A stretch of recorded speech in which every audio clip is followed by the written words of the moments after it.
ठेका बिगाड़ दे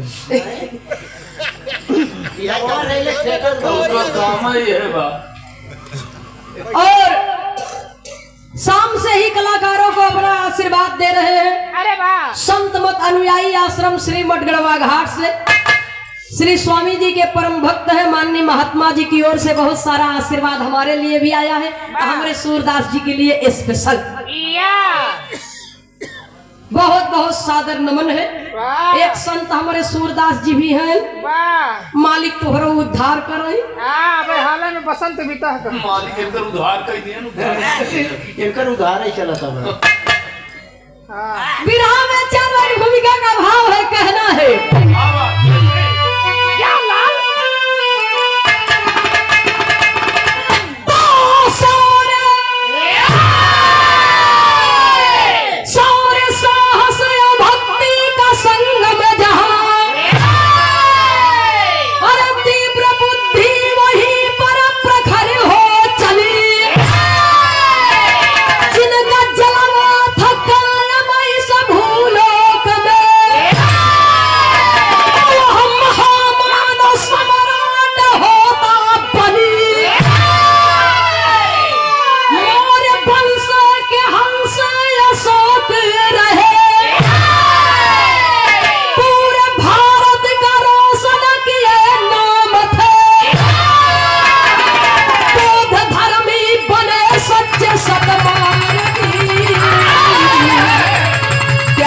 हिंसा से होती अहिंसा भली।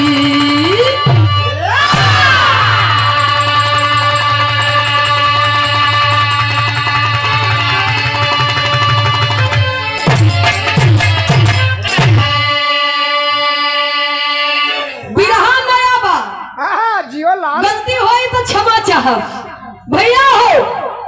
एक रानी ने गुरु से ज्ञान लेकर के अपना जीवन समर्पित कर दिया और एक राजा जो मार काट हत्या पाप करता था उसे जब सत्य का भान हुआ तो उसके जीवन में कैसा सवेरा आया। बिरहा में एक कव्वाली का भाव है मास्टर साहब कहना है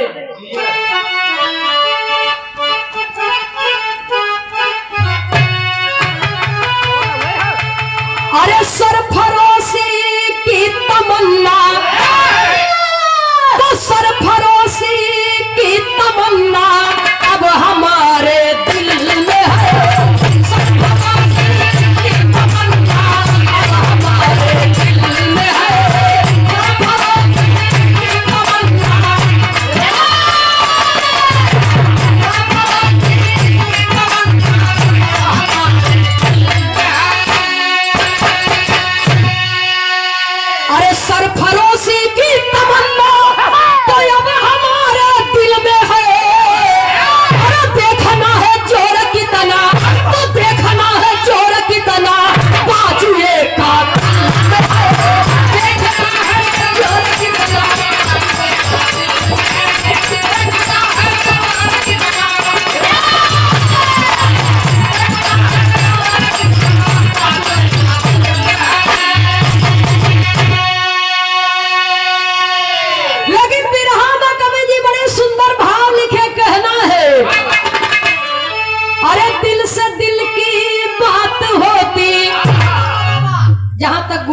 वंश के नाते की बात है। अरे दिल से दिल की बात होती, दिल रुबा दिलदार से।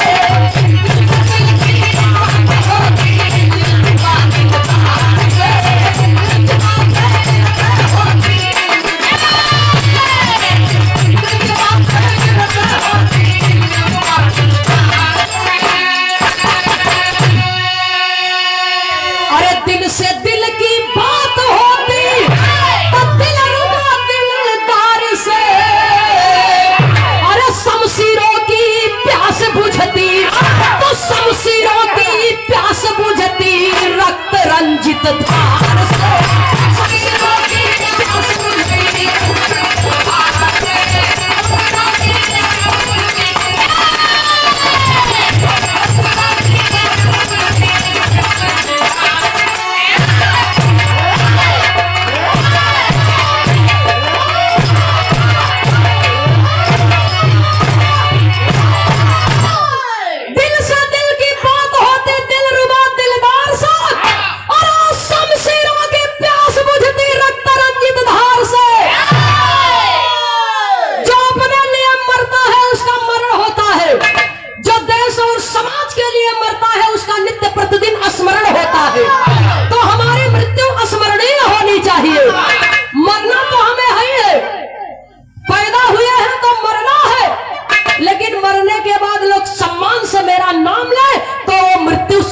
हो जाती है। इसलिए कवि को संकेत करना पड़ा। कहानी की शुरुआत हमें से कहना है।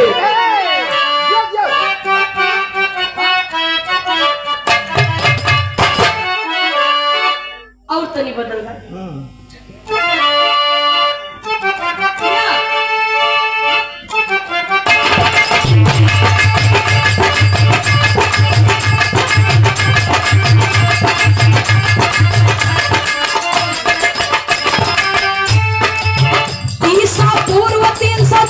की कहानी थी।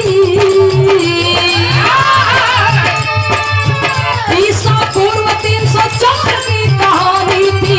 अष्टमी शुक्ल पक्ष चैत्र माह आनी थी।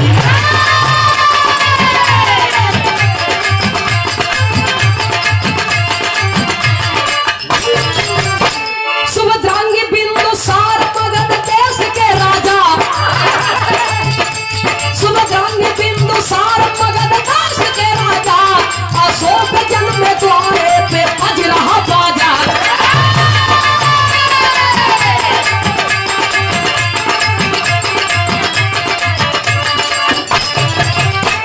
सौतेले बड़े भाई थी सुशील की नदानी। सौतेले बड़े भाई थी सुशील की नदानी।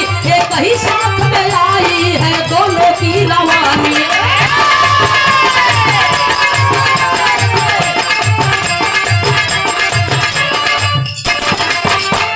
सुसीम को दिए है तक्षशिला राजधानी। सुसीम को दिए है तक्षशिला राजधानी। अशोक को उज्जैनी चढ़ी जवानी मनमानी।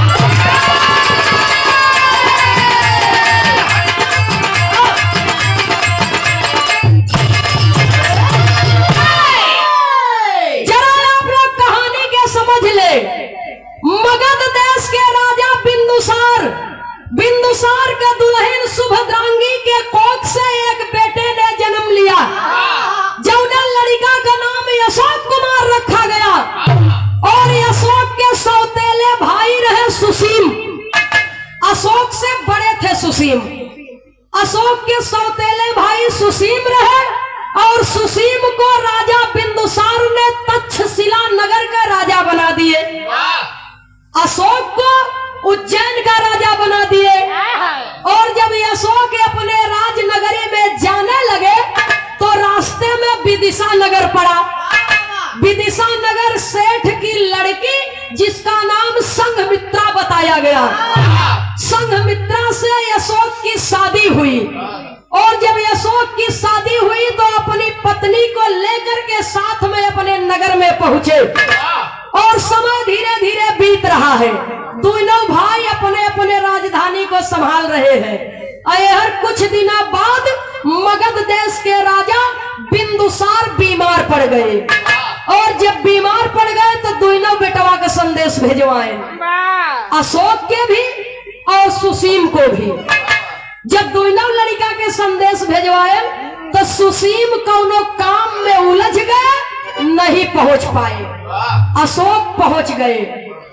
अशोक पहुंच गए तो राजा बिंदुसार अपने जीवन के अंतिम क्षण में मगध देश के राज का ताज अशोक के सिर पर बांध दिए और ये दुनिया को छोड़ करके चल बसे। जब बिंदुसार ये दुनिया को छोड़ करके चले गए तो हर सुसीम जवन रहा, जब वो सुने तो करे मन में बड़ा क्रोध आया। पिता के मरने का शौक है, लेकिन छोटा भाई राजा बन गया, इस बात का क्रोध है कि मैं बड़ा हूं, मुझे राजा बनना चाहिए था, मेरा भाई इतना स्वार्थी है, मेरा इंतजार नहीं किया और राजा बन गया। इतना बात सोच करके अपनी सेना सजा करके बड़ा भाई छोटे भाई पर चढ़ाई कर दिया। तब बिरहा में एक लाइन तर्ज लगी, मास्टर साहब कहना है,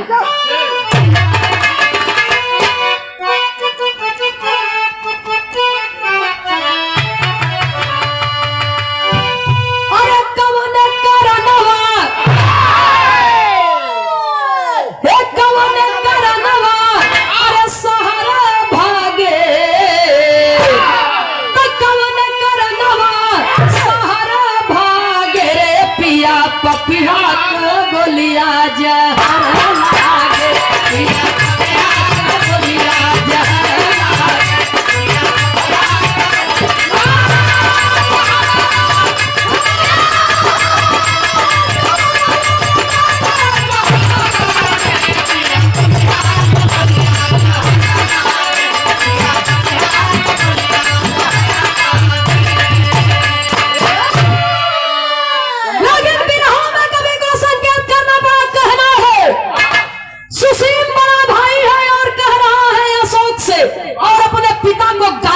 है नीच गाली दे करके कहता क्या है, अरे कौन करनवा, तो कौन करनवा, अरे भुलाया बपई, कौन करनवा, अरे भुलाया बपई, हमारे तनवा में यगिया लगा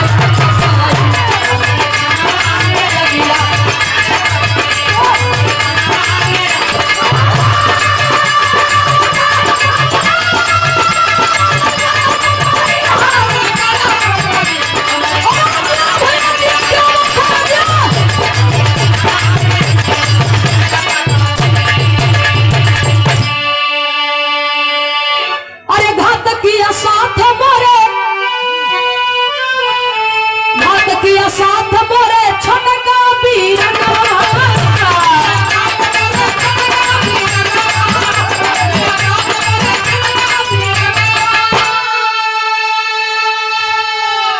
अरे रण मैदान आज होई घमासनवा,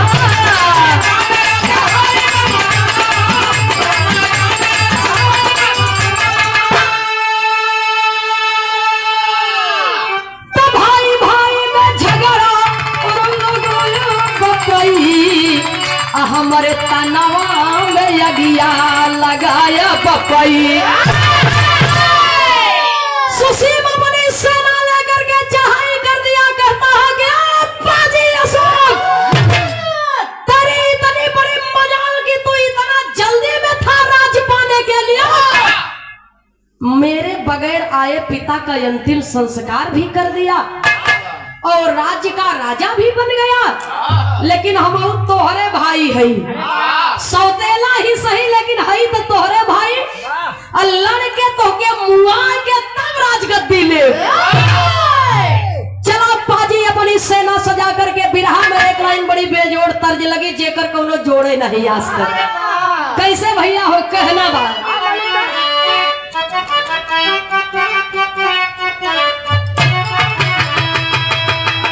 अरे मोरे पिछवाड़ा सोनार के दुकानिया, सोनार के दुकानिया, सोनार के दुकानिया, सोनार के दुकानिया,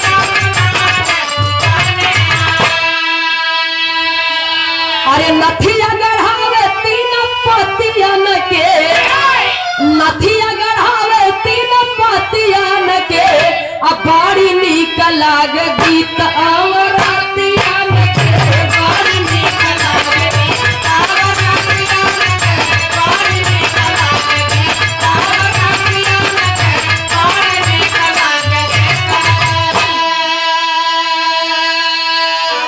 परम आदरणीय ब्रह्म सत्य बिरहा कलाकारों के अभिभावक कलाकारों को फर्श से अर्श तक पहुंचाने वाले, जिनके आशीर्वाद से हमें पूरे पूर्वांचल की धरती पर बिरहा जगत में मान सम्मान मिलता है, पूज्य बाबू श्री बनवारी लाल यादव माननीय नेताजी की ओर से सुंदर पुष्पहार और बहुत सा रुपया अनमोल पुरस्कार।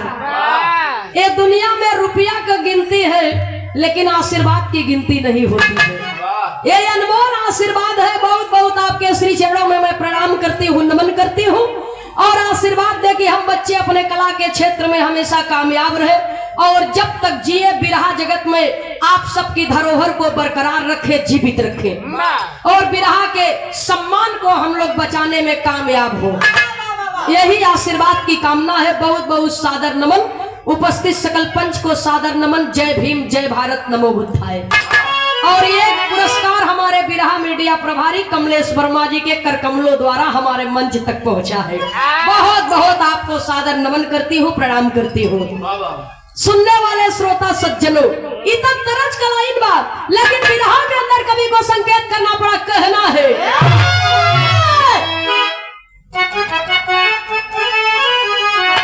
सही है? कवि को लिखना पड़ा बाबूजी। अरे कैले से चढ़ाई सुशी मलई के लाश गारिया, लई के लाश गारिया, हो लई के लाश गारिया, लई के लाश गारिया, हो लई के लाश गारिया।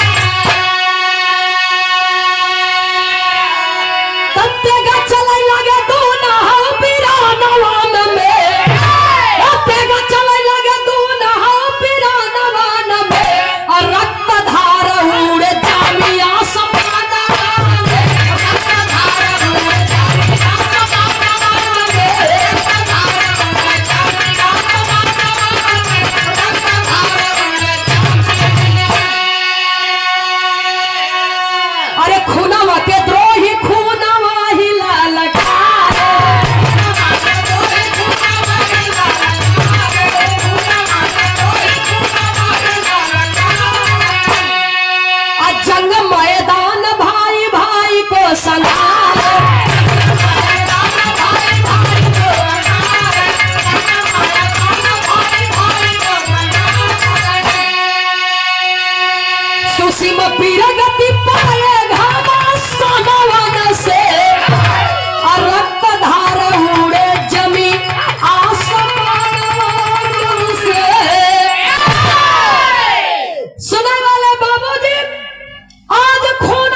सुसीम की पत्नी सुमना उस समय गर्भवती थी।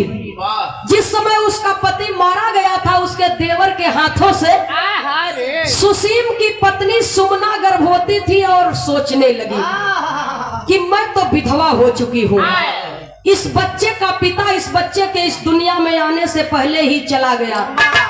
राज्य के चक्कर में, धन के चक्कर में अब मैं यहाँ रह करके क्या करूंगी? इस गंदे माहौल में मैं अपने बच्चे को जन्म नहीं दूंगी। सुसीम की पत्नी सुमना अशोक की भौजाई मगध देश से चल देती है और पहुंचती कहाँ है? कलिंग देश में। कलिंग देश में जब पहुंचती है बाबूजी तो अपना समय धीरे धीरे वहीं पर बिताने लगी, मेहनत मजदूरी करके। किसी को अपनी सच्चाई नहीं बताती है, कि मैं सुसीम राजा की पत्नी हूँ। किसी की सच्चाई, किसी को अपनी सच्चाई नहीं बताती है, मेहनत मजदूरी करके अपना दिन काटने लगी। धीरे धीरे समय बीता, एक बेटे को जन्म दिया। कहाँ? बट वृक्ष के नीचे। बट वृक्ष के नीचे, बरगद के पेड़ के नीचे एक बेटे को जन्म देती है। और जब एक बेटे को जन्म देती है, जिस ग्राम सभा में, कलिंग देश के नगरी में, जिस गांव में वो सुमना अपने बेटे को जन्म देती है, उस गांव के मुखिया उसे बेटी मान करके सहारा देते हैं और उसके बच्चे का लालन पालन करने लगे। धीरे धीरे समय बीता। यहर अशोक सोच रहे हैं कि मगध देश का राजा हो गए, उज्जैन हमार है बा, तमाम नगरी पर मैंने धावा बोला और सबको जीत लिया। केवल एक ही नगरी बची है, कलिंग देश। तो काहे न कलिंग देश पर हम धावा बोल के उहू के अपने कब्जा में कर ले। तो कलिंग देश पर जब चढ़ाई करते हैं तो उस समय का भाव लिखा गया, बिरहा में तर्ज बदली मास्टर साहब, कहना है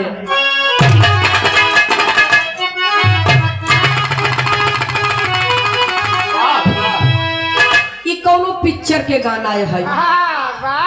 भगवान जाने कौने आधार पर गाया गया था, लेकिन किसी पिक्चर का गाना है। कहना है गज भर के गुजरिया गजब करे हो, गज भर के गुजरिया गजब करे हो,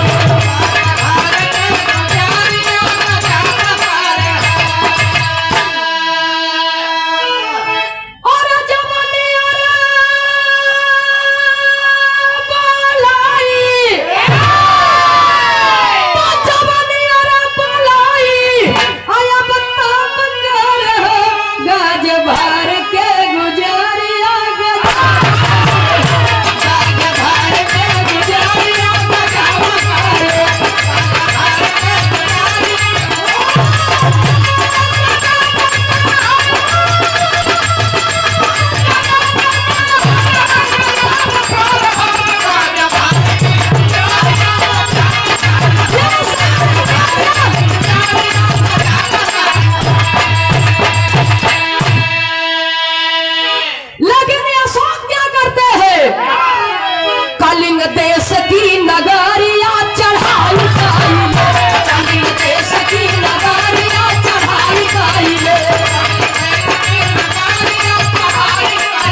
लसिया पे लाश गिरल रण मैदानवा, कितने कटाई गईल जम, अरे कितने कटाई गईल सबके गर्दनवा।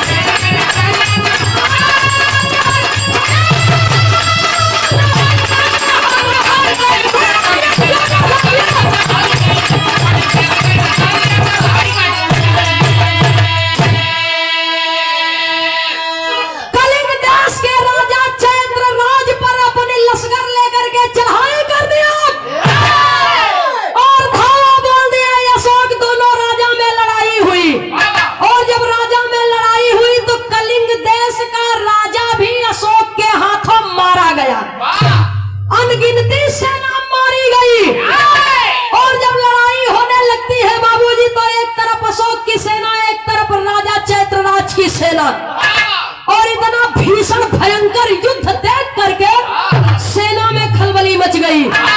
और सेना में खलबली मच गई तो कलिंग देश के राजा का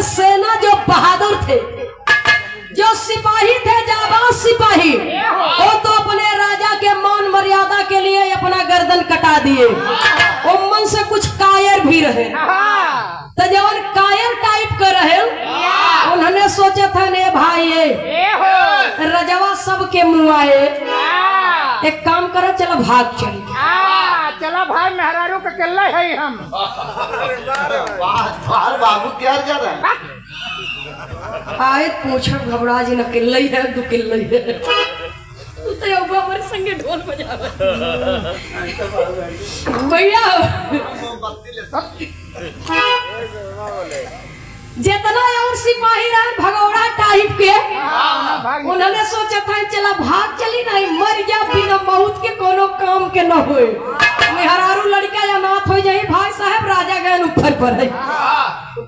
उन्होंने बाबूजी का के भागे लगे, कुछ तो मारा गए ना कुछ भाग गए, कुछ मोहे के बले ऐसा लेट गए जैसे हाइड्रोसिल का ऑपरेशन कराए हो।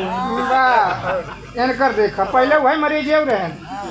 अरे नहीं दिया हम बिरहा गावत है तू पचे अपन अपन विपद बतावत है भैया। ठीक है भैया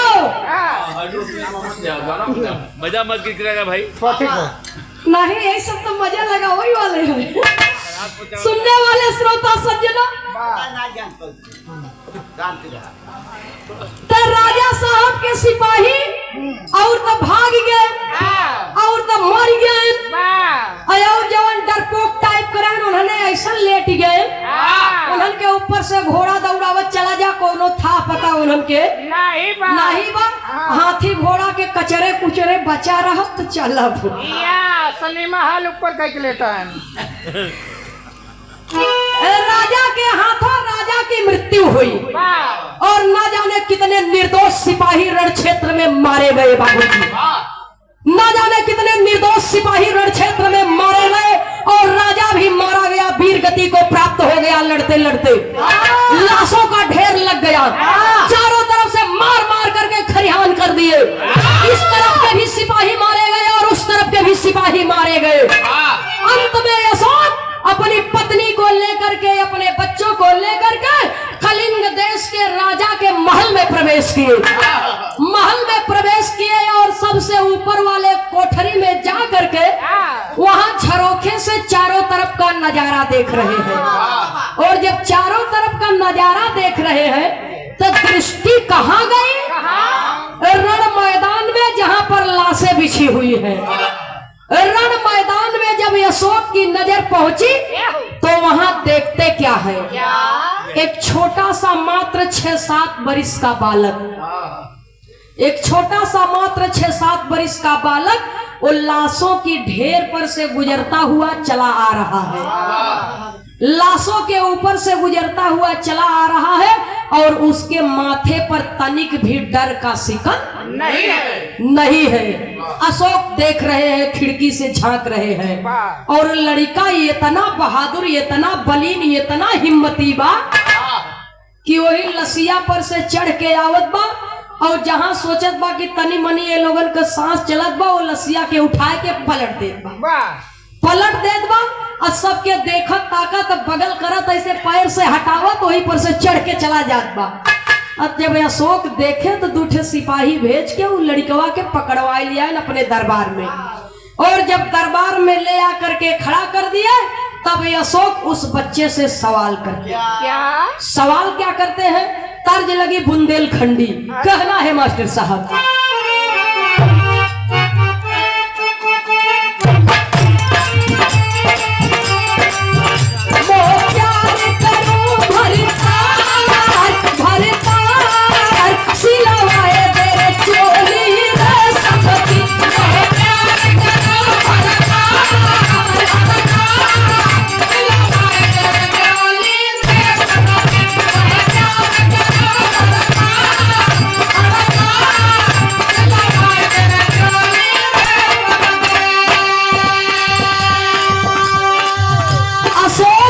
बच्चे से पूछते हैं, सवाल करते हैं, तुम कहाँ के किसके कुमार हो कुमार, क्या तुम भी मुझसे डरते हो?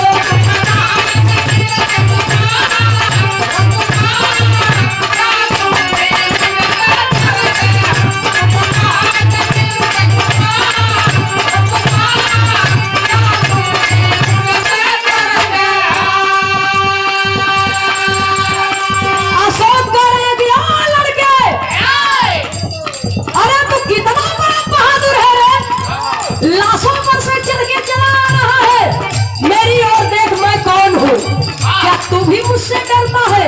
तब लड़कवा हंस के कहत बा, बालक बोला सत मृत्यु यहाँ, बालक बोला सत मृत्यु यहाँ,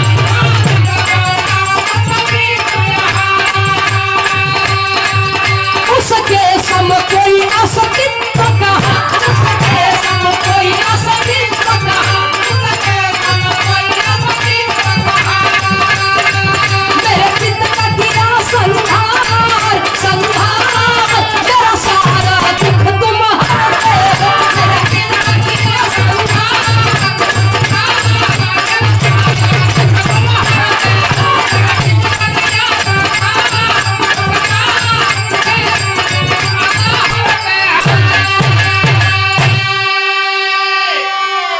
लड़कवा कहे आपका नाम अशोक है, आप जहां भी जाते हैं वहां उस राज्य पर विजय प्राप्त करते हैं, तो क्या तुम मुझसे नहीं डरते? अरे वाह, इतने लोगों को मैंने मौत के घाट उतारा है, जो उन्हें लाश पर से तू चढ़ के आवत रहा वो कुल हमारे हाथे मारा गया है।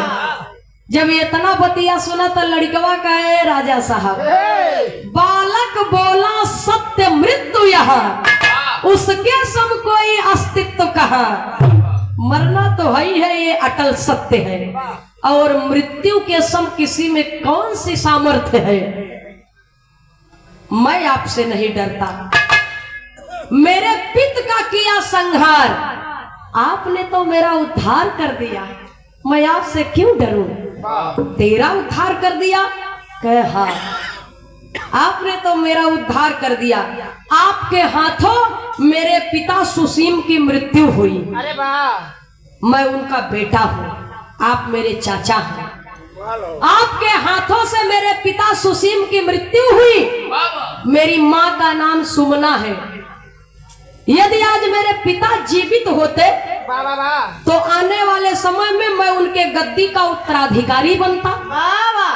कहीं न कहीं आपसे और हमसे भिड़ंत होती, मुठभेड़ होती, और शायद है या मैं आपके हाथों मारा जाता या आप मेरे हाथों मारे जाते, और न जाने कितने निर्दोषों का खून मेरे इन हाथों से बहता। हो। निर्दोष प्राणी मेरे हाथों से मारे जाते, तो इस हिसाब से तो आपने मेरा उद्धार कर दिया है, मैं आपसे क्यों डरूं? अरे वाह, जब ये इतना बात सुनते हैं अशोक राजा, तो उस बच्चे के सामने घुटना टेक करके बैठ गए, और जब बैठ गए तो कहते हैं कि ऐ बेटा, तेरा नाम क्या है? लड़का बताता है, मेरा नाम निग्रोध है, क्योंकि बट वृक्ष को निग्रोध भी कहा जाता है, इसलिए मेरा नाम निग्रोध है। और मेरी माँ ने बट वृक्ष के नीचे, निग्रोध के पेड़ के नीचे मुझे जन्म दिया है, इसलिए मेरा नाम निग्रोध है। और मैं बौद्ध धर्मी हूँ, मैं सत्य मार्गी हूँ, सत्य का साधक हूँ, इसलिए मुझे मोह माया के किसी चीज से भी भय नहीं लगता है। यदि आप भी इस भय से बाहर निकलना चाहते हैं तो मेरे साथ आ जाइए, और आप भी धम्म की दीक्षा लीजिए, सत्य मार्ग पर चलिए। जब इतना बात बाबूजी सुनते हैं राजा साहब, तो करते क्या है? कवि को बिरहा शैली में टेरी के भाव में लिखना पड़ा।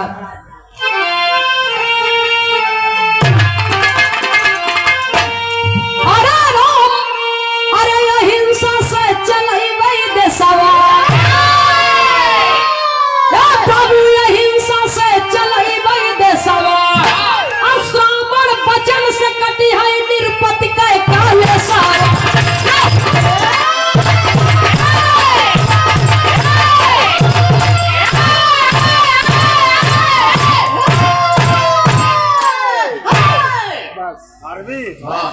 श्रावण वचन से कटी है निरपति के काले सवार, अहिंसा से चलई वही सवार। मुझे अपना शिष्य बना लीजिए, आप मेरे गुरु, मैं आपका शिष्य। अशोक कहते हैं उस 7 वर्ष के बच्चे से कि मुझे आप अपना शिष्य बना लीजिए। ए फौजी भैया, उनके लगे मतावा बॉर्डर पे न जाइए, विराट मंच पे नहीं, आप अपने जगह रहो, उनका अपने जगह रह दे। ठीक है, क्या जय हिंद। ठीक है, बैठिए। अरे हो डिग्री हो बहुत सही, बहुत सही, बहादुर। बहुत बहुत धन्यवाद। बड़े बहादुर हैं। कृपया आप अपना स्थान ग्रहण कीजिए। भैया हो, अशोक अपना मन में विचारधारा बनाते हैं कि आज के बाद मैं मार काट नहीं करूंगा, हिंसा नहीं करूंगा, अहिंसा और सख्त से देश की बागडोर संभालूंगा। तब बिरहा में एक लाइन तर्ज लगी मास्टर साहब, कहना है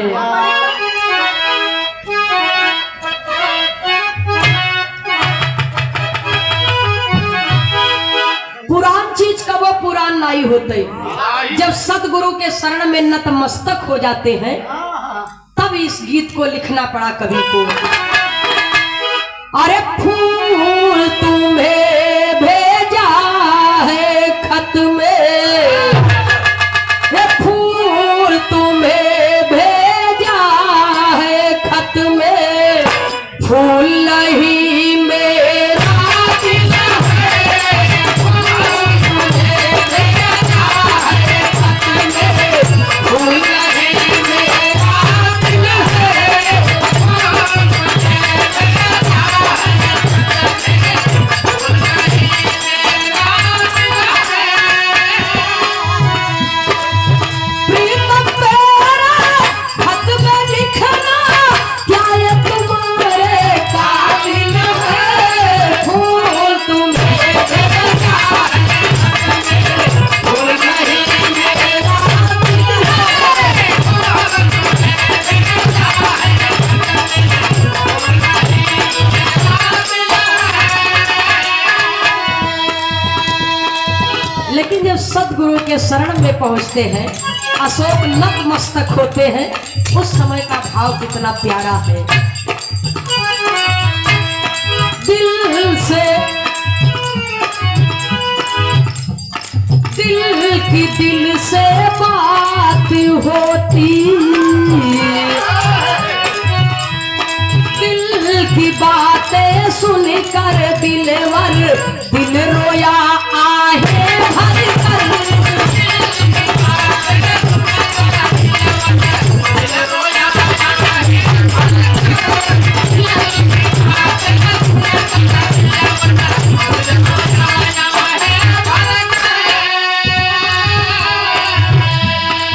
दिल ने पुकारा दर्द हमारा, दिल ने पुकारा दर्द हमारा, आप आए बन के रहबर, दिल की बातें सुनकर दिल रोया आया है, दिल की बातें सुनकर दिल रोया आया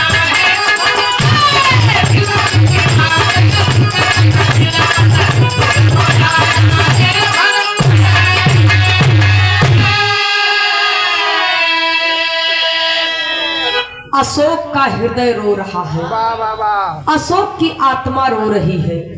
दिल ने पुकारा दर्द हमारा, आप आए बन के रहबर, दिल की बातें सुनकर दिलवर दिल रोया आहे भरकर। सुनने वाले श्रोता सज्जनों, पुरनिया दादा लोग कहावत कहे हैं, जाके न फूटी गोड़ बेवाई ऊ का जाने। पीर पर आई।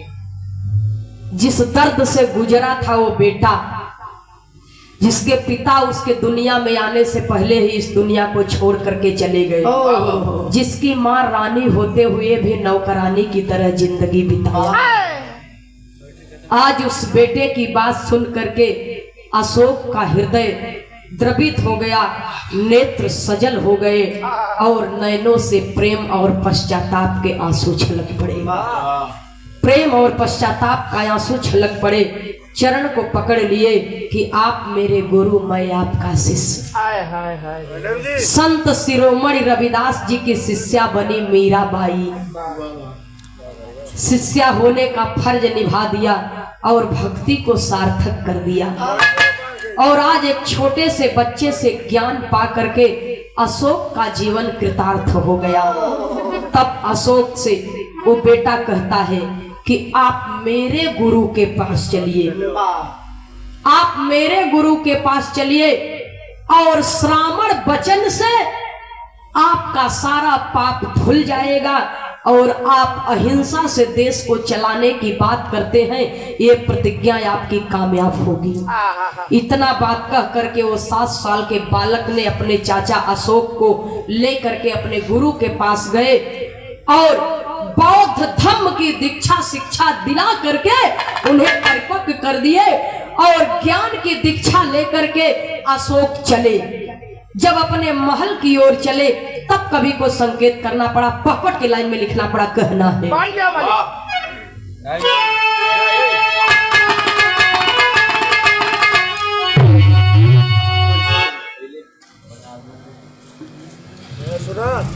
से मास्टर साहब कहना है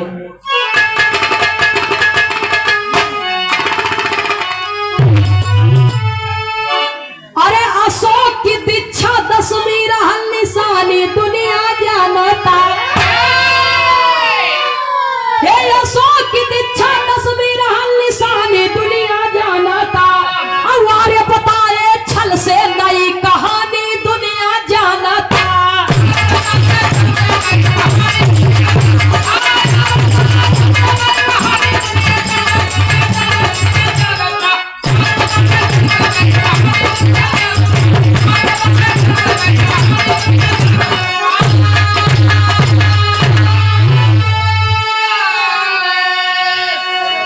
राम ने मारा रावण को, था चैत महीना पावन हो। अब पद्म पुराण तुलसी कृत देखो, बनते हो जो धावन हो। अरे पाखंडी इतिहास रचे मनमानी दुनिया जानता। अब घुसा दिए दुर्गा की नई कहानी दुनिया जानता। अभी अभी हमारे संजय लाल भैया जी ने कहा तुलसीदास जी के विषय में, मनु स्मृति में तुलसीदास जी ने लिखा है। तुलसीदास रामचरितमानस को लिखे हैं, मनु स्मृति मनु राजा के नाम पर लिखी गई है। उसकी रचना तुलसीदास जी ने नहीं किया है। सुनने वाले श्रोता सज्जनों, जिन्हें महर्षि भार्गव मुनि कहा जाता है, महर्षि भी कहा जाता है, उन्होंने मनु स्मृति की रचना की है और उन्होंने मनु स्मृति को लिखा है। तुलसीदास जी रामचरितमानस को लिखे हैं। सुनने वाले श्रोता सज्जनों, लेकिन हमारा बिरहा क्या बता रहा है? अशोक की दीक्षा रहली, अशोक की दीक्षा 10वीं रहल निशानी दुनिया जानता। ये मेरे बिरहे का मेन पॉइंट है, जरा आप लोग गौर से सुनेंगे। और आर्य बताए छल से नई कहानी दुनिया जानता। असली वेद पुराण तो नालंदा विश्वविद्यालय में जल करके खाक हो गया, ओके जला दिया गया। वो तो जला दिया गया, अंग्रेज जला दिए। और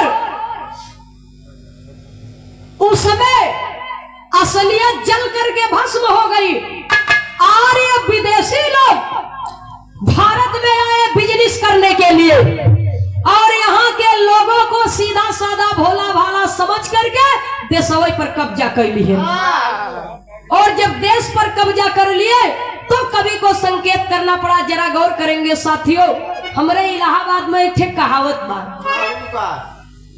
बदल गई कुल नीत रीत अब नाही क्योंकि लाज बा। बदल गई कुल नीत रीत अब नाही क्योंकि लाज बा। 1 नंबर के गईल जमाना 2 नंबर के राज बा। 1 नंबर के रहने में बहुत बड़ी हैरानी, 1 नंबर के रहने में बहुत बड़ी हैरानी। और 2 नंबर के खिड़की से कटा का सोना चांदी। छोटकी चिड़ई का करी है जब घात लगाए बाज बा, और करे पीछे चलती दुनिया जे देश को धोखेबाज बा। सुनने वाले श्रोता सज्जनों, लुच्चा लफंगा लतखोरवन से मोर देशवा गरीब घूसखोरवन से।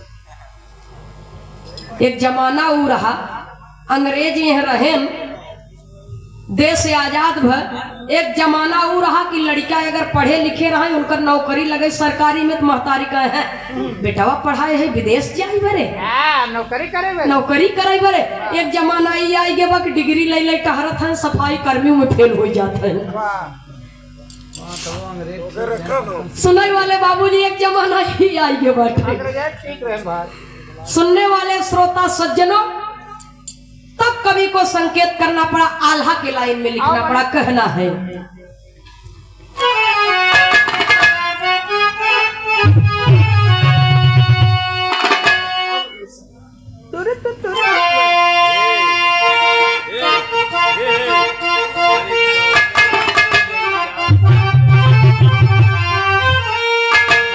अच्छा, आपे वाला एक लाइन यही में गावत थी, एकरे बाद हुआ लगाओ।